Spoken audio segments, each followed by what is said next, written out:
मृत्योपरांत महिमा।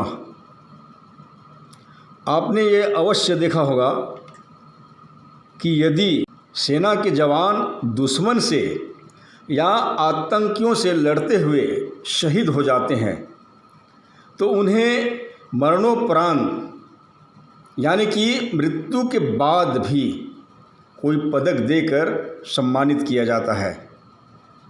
और किसी बड़े राष्ट्रीय नेता की पुण्यतिथि पर बहुमूल्य योगदान को स्मरण कर उन्हें भी सम्मान दिया जाता है।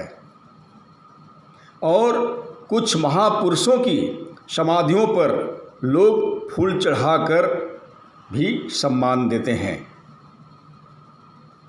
कभी कभी मन में यह प्रश्न उठता है कि उस सम्मान से उस मृत व्यक्ति को क्या लाभ होगा या क्या लाभ होता होगा। पवित्र बाइबल के अनुसार हम देखते हैं प्रभु यीशु मसीह ने मानव जाति के उद्धार के लिए क्रूस पर अपना प्राण दे दिया। लोगों ने तो उसे मृत्यु दी, परंतु परमेश्वर पिता की इच्छा पूरी करने के कारण परमेश्वर ने उसे वह सम्मान दिया जो इस दुनिया के किसी भी व्यक्ति को नहीं मिला। वचन कहता है कि परमेश्वर ने उसे मरे हुओं में से जिलाकर यह ठहरा दिया कि प्रभु यीशु ही धर्म से सारे जगत का न्याय करे। वह सारे जगत का प्रभु होगा, न्याय करता होगा। और इसका प्रमाण यह है कि वह अपने वचन के अनुसार मृतकों में से जी भी उठा। क्रूस की मृत्यु तक आज्ञाकारी होने के कारण परमेश्वर ने यीशु मसीह को वह नाम दिया जो सब नामों में श्रेष्ठ है। पवित्र बाइबल बताता है कि जो स्वर्ग में और पृथ्वी पर और पृथ्वी के नीचे हैं वे सब यीशु के नाम पर घुटना टेके और परमेश्वर पिता की महिमा के लिए हर एक जीव अंगीकार कर लें कि यीशु मसीह ही प्रभु है, यीशु मसीह ही प्रभु है। और हम देखते हैं कि पुनरुत्थान के बाद प्रभु यीशु ने अपने आप को चेलों पर प्रकट किया, साथ ही और कई लोगों ने उसका दर्शन किया। 40 दिन के बाद चेलों के देखते देखते ही वह स्वर्ग पर चढ़ गया।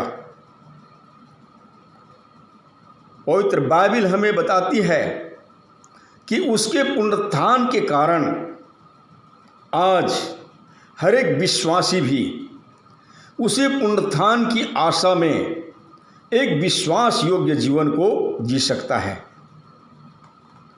यह उत्तम बात उसने हमारे लिए भी ठहराई है कि एक दिन जब प्रभु यीशु बादलों पर आएंगे तो हर एक विश्वासी जी उठेगा और जो जीवित रहेगा वह बदल जाएगा। तब विश्वासीगण प्रभु के साथ स्वर्गीय स्थानों में उसकी महिमा के सिंहासन में भागी होंगे। मृत्यु के बाद प्रभु यीशु का तीसरे दिन जी उठना तथा सर्वोच्च पद पाकर परमेश्वर पिता के दाहिने हाथ सिंहासन पर विराजमान होना पिता की ओर से वह सम्मान पदक है जिसे किसी ने हासिल नहीं किया, केवल प्रभु यीशु ने हासिल किया। परमेश्वर पिता का धन्यवाद हो कि उसने प्रभु यीशु के शिष्यों को और उनके अनुयायियों को और मसीह में जितने भी विश्वासी होंगे वे सब मसीह यीशु के संगी वारिस होने की प्रतिज्ञा दी है। वह उन्हें भी मसीह यीशु के संगी वारिस होने की प्रतिज्ञा दी है। मतलब कि मसीह यीशु में जितने भी विश्वासी होंगे वे सब मसीह यीशु के संगे वारिस होने के अधिकारी होंगे। एक विश्वासी के लिए इससे बड़ा सम्मान और क्या होगा। अवश्य है कि इस समय आप दुख में होंगे और क्लेश में होंगे, पर पवित्र बाइबल कहती है कि इस समय के दुख और क्लेश उस महिमा के सामने जो हम पर प्रकट होने वाली है कुछ भी नहीं है।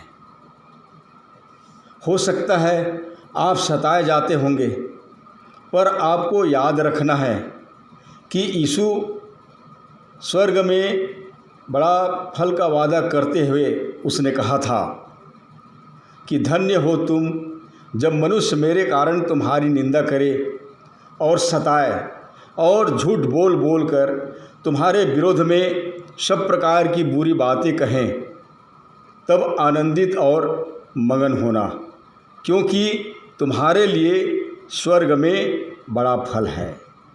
स्वर्ग में बड़ा फल है।